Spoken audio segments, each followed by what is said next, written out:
Salam. Salam. Pertama-tama mengucap syukur oleh karena kesempatan ini kita boleh bersama-sama beribadah secara khusus jemaat tamu dari Hosana, dari Manlewana, dari jemaat Golgota Aileu yang bisa ambil bagian dalam persekutuan pagi ini juga dalam rangka ulang tahun di Gereja Bukit Zaitun Baliwah. Kita mengucap syukur untuk itu. Yang kedua, pembacaan firman Tuhan pada pagi ini sengaja saya ambil dari Wahyu pasal 3 ayat 7 hingga ayat yang ke-13 dengan alasan seperti yang sudah saya kemukakan dalam rangka ulang tahun dan juga dalam rangka ada jemaat Philadelphia Manlewana yang menjadi jemaat tamu untuk mempersembahkan puji-pujian dalam rangka pencarian tanah. Bapak Ibu yang dikasihi Tuhan Yesus Kristus, pertama tentang Philadelphia. Kota ini adalah kota kecil saja yang dibangun oleh Raja Attalus Philadelphus lebih kurang pada tahun 140 sebelum Masehi, sebelum Kristus. Kota ini dibangun dengan satu alasan, dengan satu tujuan, untuk menyebarkan kebudayaan Helenis atau menyebarluaskan kebudayaan Yunani, karena letaknya menjadi jalur di tengah-tengah beberapa kota. Dia menjadi sentral yang menghubungkan beberapa kota di sekitar. Oleh karena itu, pada zaman yang dulu, kota itu selalu ditutup, dibentengi, dipagari dengan pagar tembok keliling. Biasanya ada pintu gerbang yang selalu dibuka setiap hari, pada jam tertentu ditutup. Itu keadaan kota pada waktu itu. Oleh karena tujuan untuk kota ini menjadi sarana penyebaran kebudayaan Yunani, maka gerbang kota Philadelphia tidak pernah ditutup untuk mempermudah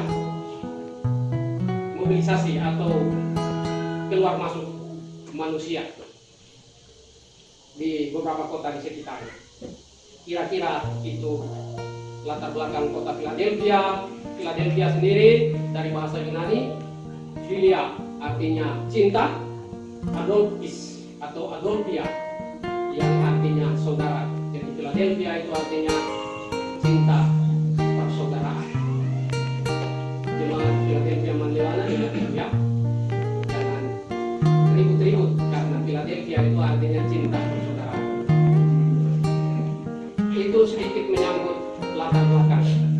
Yang kedua, kita melihat dari susunan teks yang kita baca ayat 7. Dan tuliskan kepada malaikat di Philadelphia. Jadi ini semacam surat yang diperintahkan untuk dituliskan. Tujuannya kepada jemaat di Philadelphia, tetapi melalui malaikat. Ada 7 jemaat kecil, 7 jemaat di Asia kecil yang dalam kitab Wahyu ini menjadi tujuan surat yang oleh Yesus didiktekan kepada Yohanes untuk ditulis dan diteruskan kepada ketujuh jemaat itu. Salah satu jemaat adalah Philadelphia.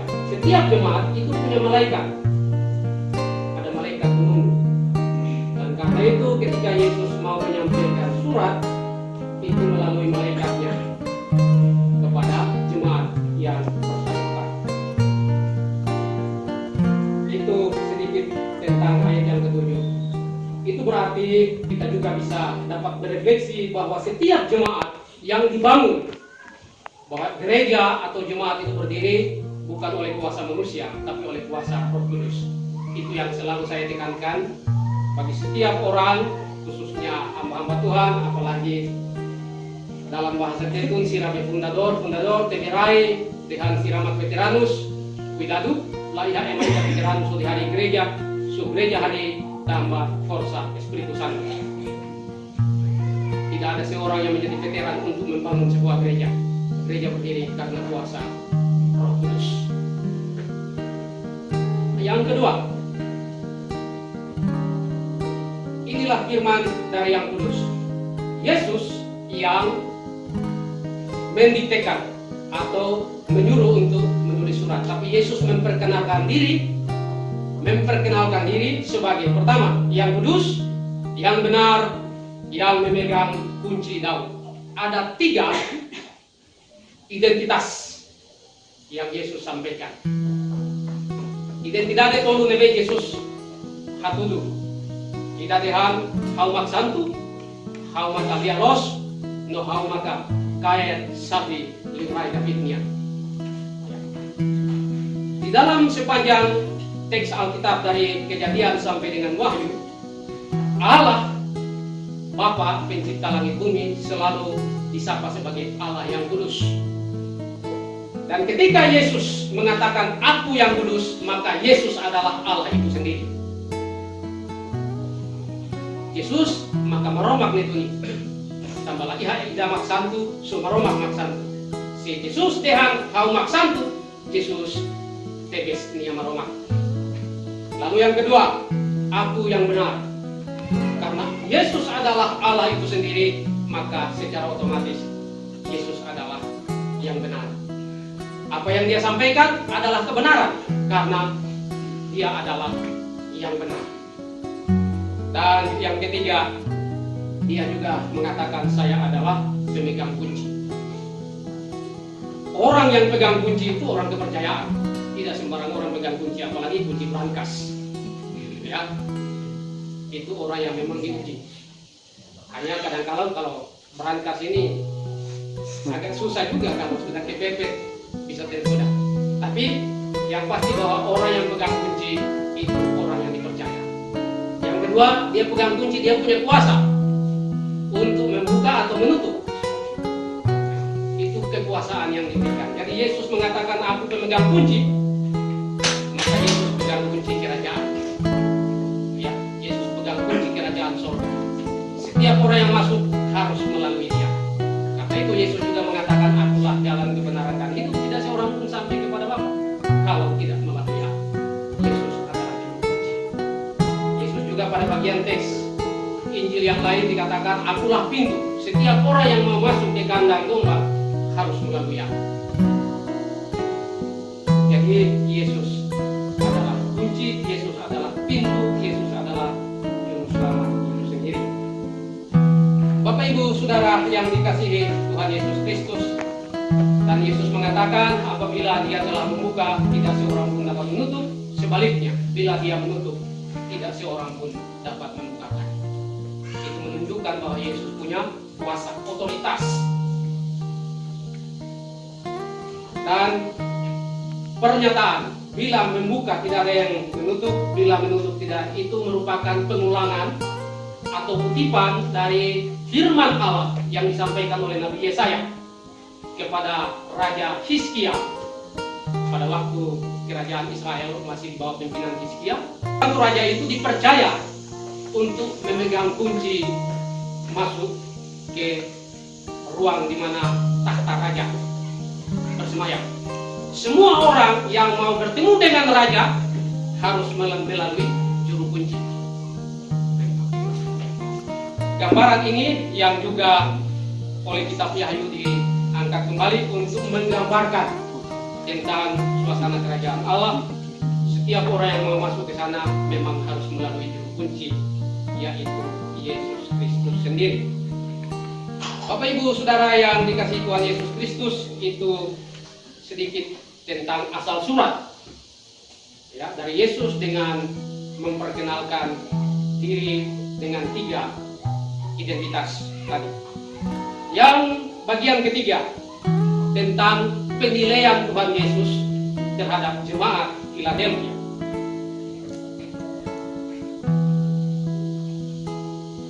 Ayat 8, aku tahu segala pekerjaanmu. Yesus menilai, Yesus melihat dan tahu segala pekerjaan jemaat Philadelphia. Aku telah membuka pintu bagimu yang tidak dapat ditutup oleh seorang pun. Aku tahu kekuatanmu tidak seberapa, namun engkau menuruti firman-Ku dan engkau tidak menyangkal nama. Bahwa Yesus tahu keadaan jemaat Philadelphia. Satu catatan bahwa ada 7 jemaat yang mendapat surat dari Yesus di kitab Wahyu. Dari 7 jemaat itu ada 3 jemaat yang ada 5 jemaat yang dikritik oleh Yesus. Hanya 2 yang tidak ada kritikan, yaitu satu jemaat Smyrna dan yang kedua jemaat Philadelphia. Tidak ada kritikan. Yesus malah mengakui, memberi apresiasi, dan Yesus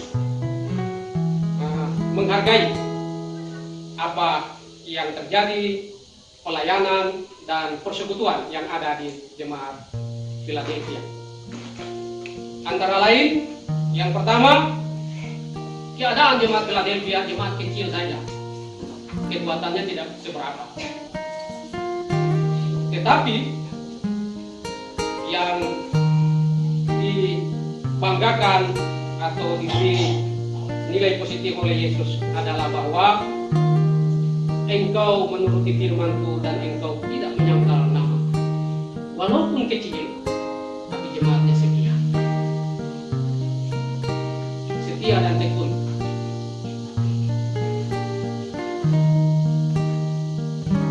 Lalu yang kedua,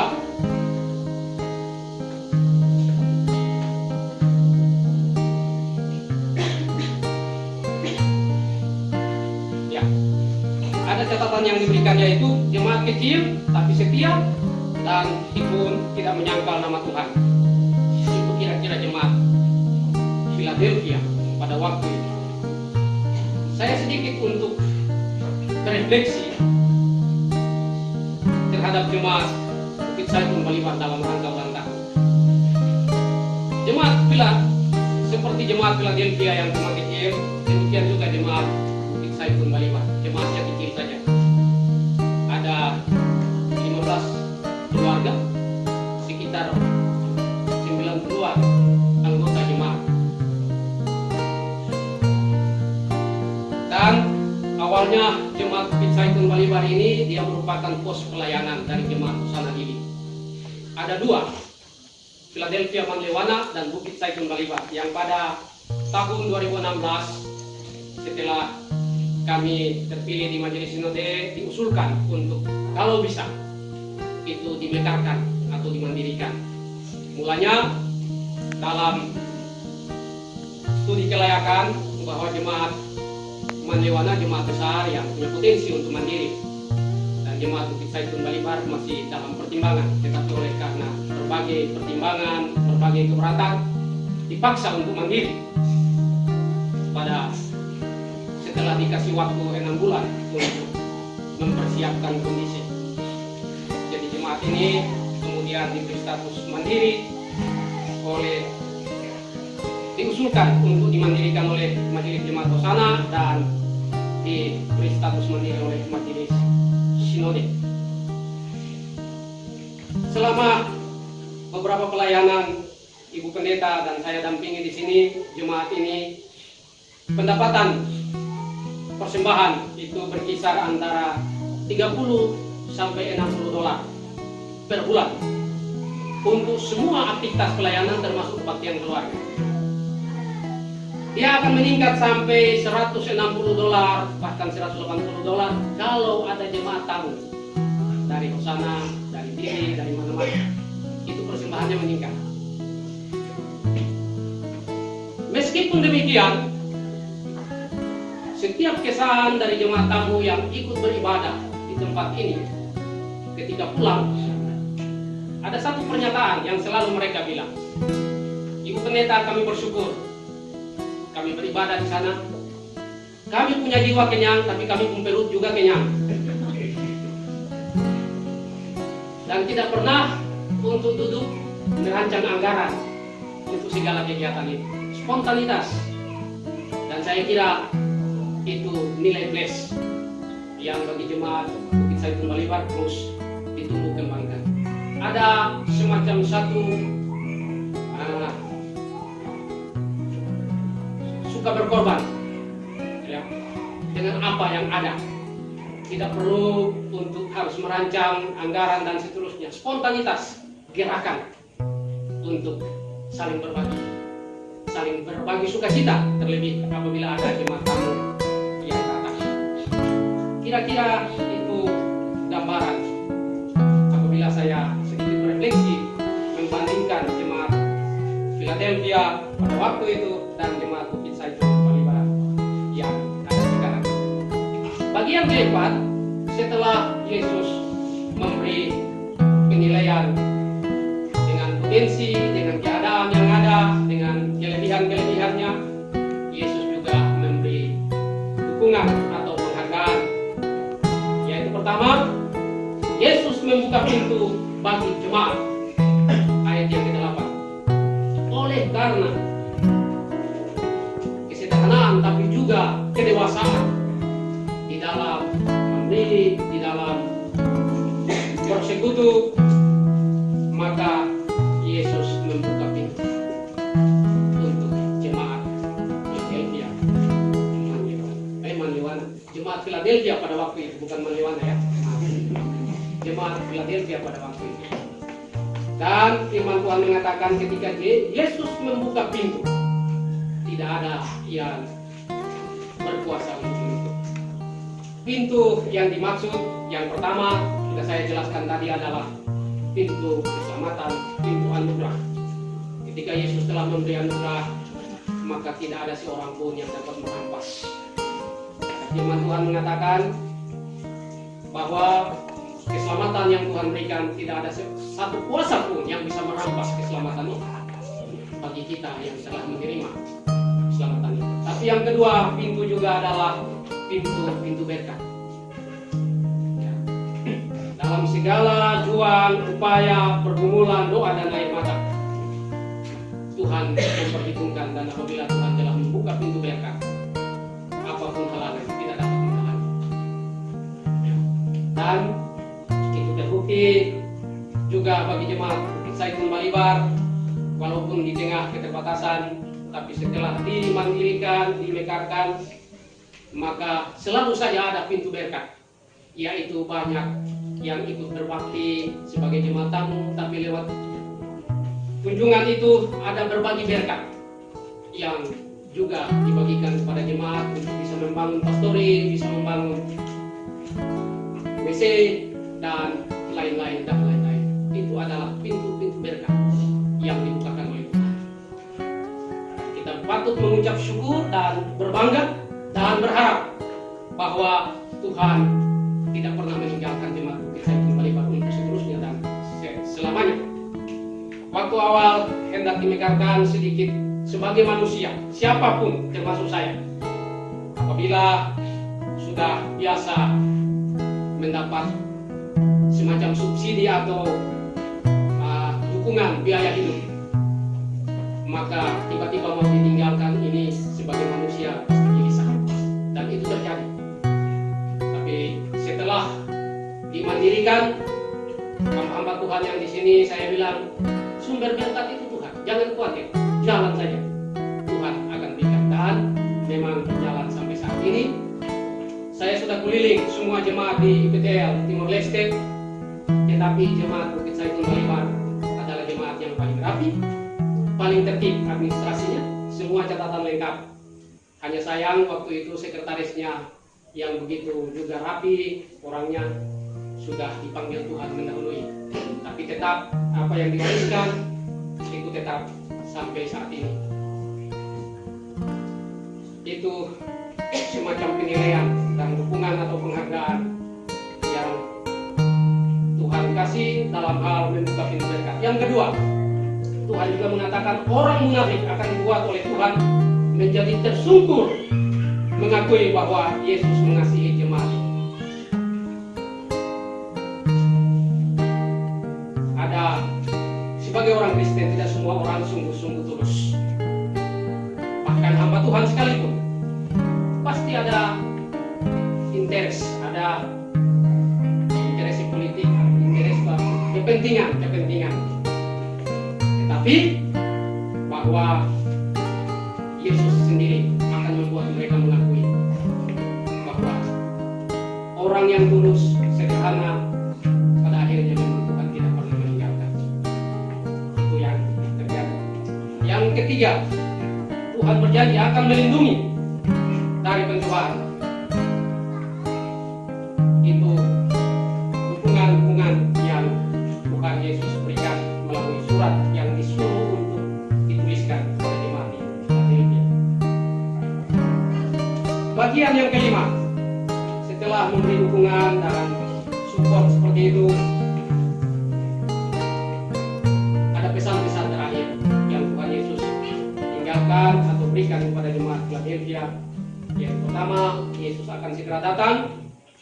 Karena itu, pegang teguh apa yang ada pada jemaat. Artinya, memegang teguh nilai-nilai, potensi, ataupun hal-hal positif yang ada di jemaat.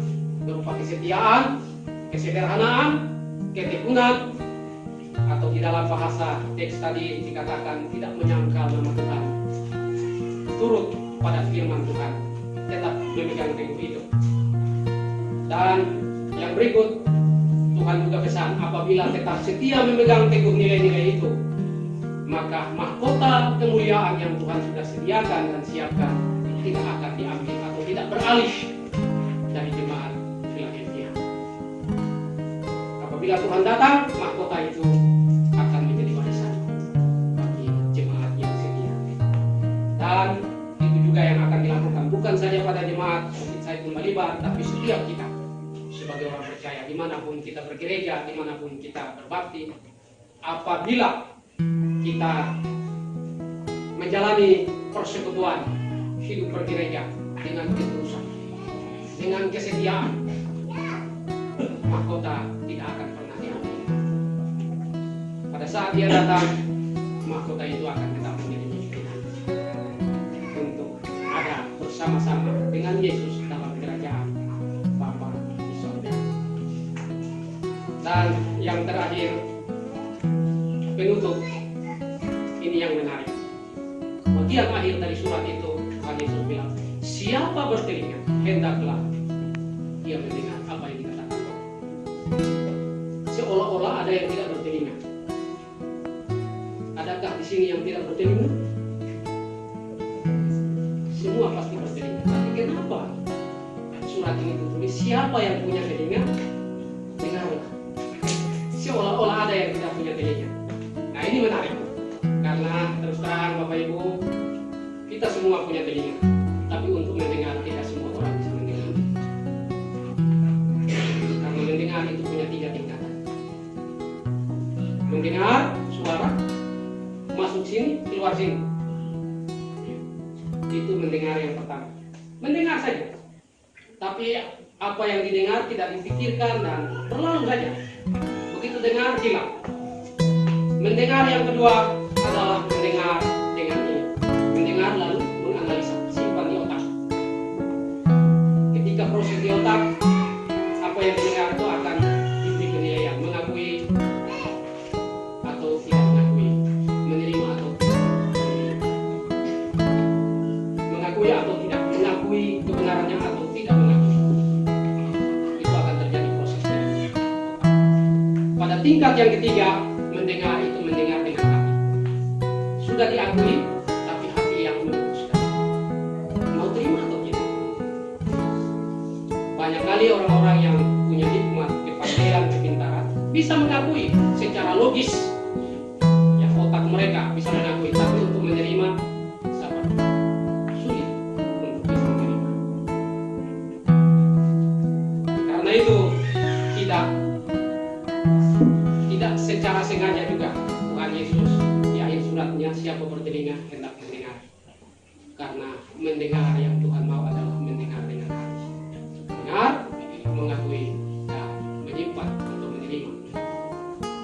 Itu yang Tuhan Yesus mau. Kira-kira demikian refleksi singkat yang saya bisa bagikan pagi ini.